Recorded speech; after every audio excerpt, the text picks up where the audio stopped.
Hello everyone, this is the Burr King Model 960-272 2x72 inches 2-wheel bell grinder. This one is at 120 volts, 20 amps. This one has the 965, if I'm not mistaken, the attachment.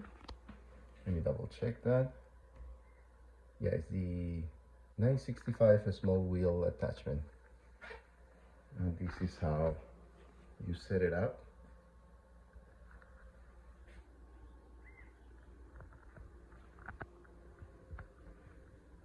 Right, and this one has the pedestal.